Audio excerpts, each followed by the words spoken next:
Hey guys, Drifter here. Today I've got a late night upload for you of some actual Nuketown gameplay.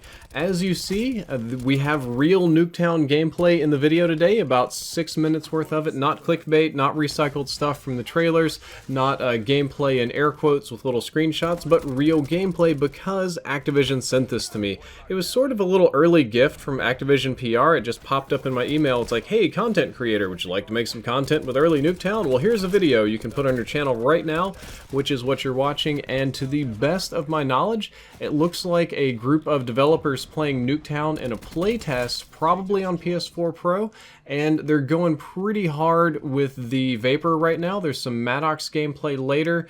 They use a variety of specialists, and at the very end, they end up going really hard with the pistols. I'm glad to see some actual gameplay and not just some nonsense, so you get a really good idea of what you're looking at tomorrow. And overall, the map looks beautiful. This is a very aesthetically pleasing looking version of Nuketown. Then again, I like the one in Black Ops 3 as well. I thought the future Nuketown was really cool. But what we have here is a Nuketown set in Soviet Russia, good old USSR, in the 1980s apparently. It's got a very old school 80s, 70s kind of feel to it. Ivan Drago from Rocky should be living here somewhere.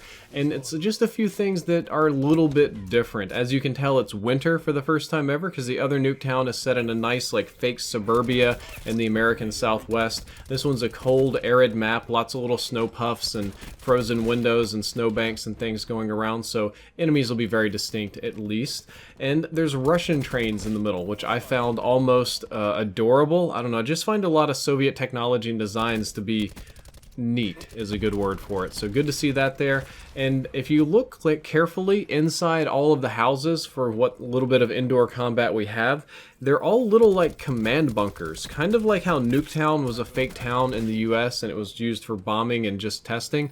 This one is like a fake village that sits on top of a launch site.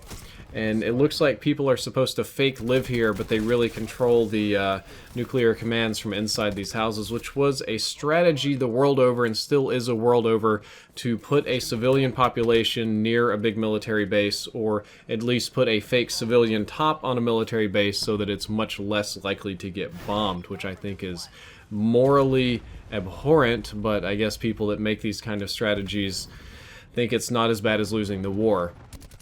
Mannequins on this map are all dressed up in Soviet clothing, and if you look carefully, some of them are military clothing as well, which is a little different. Previous Nuketowns just had like model clothing, like stuff you'd buy at the store, like suburban stuff, and there's that. There's a lot of civilian clothing, but a few of these mannequins have military stuff on, which I found interesting. There are some things that were visible in the trailer released earlier today, not visible here. Number one is that the RXCD pathways underneath the map are back, so if you run the RXCD on this map, you can just spawn it in on one side, you can take one of the poop chutes or tunnels and take it underneath and pop out the enemy base, so you're much less likely to get shot. What's neat about that is this time the tunnel underneath the map lets you see the nuclear launch facility as you drive under it, so it looks really cool. It's not just a boring pathway. Also in the trailer, it showed a nuclear missile launching out of the middle of this map. I have no idea how that happens. It was just sort of a teaser. I don't know if it's a secret key you have to get, a button you have to press, or some kind of elaborate Easter egg you have to do, or maybe just a map ender, because at the end of every Nuketown map in every Black Ops game, it blows up and dies, right? But I don't think so. I imagine there's some kind of really neat Easter egg on this map because Treyarch has been hiding Easter eggs in Nuketown for a very long time now. It's iconic with their game, and I just cannot believe that they would release this very unique version of Nuketown with no Easter eggs, so I'm expecting to see some there. Guys, that's going to be it for the commentary on this video. I am uploading this super late at night. I am just about exhausted from a stream and other stuff, so I hope you enjoyed it, and I got a little bit of raw gameplay for you here at the end. Drifter out. Fire break killed. Cluster grenade.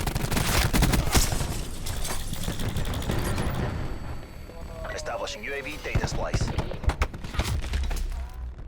Lives. Enemy combatants. Enemy UAV above. Eject shack. Lead.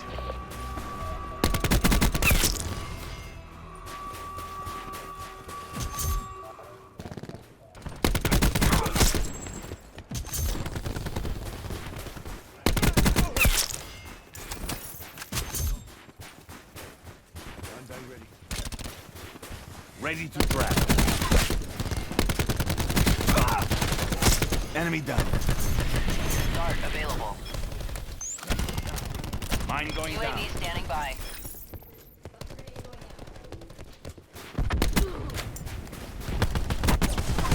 Drop it down. Let your leave.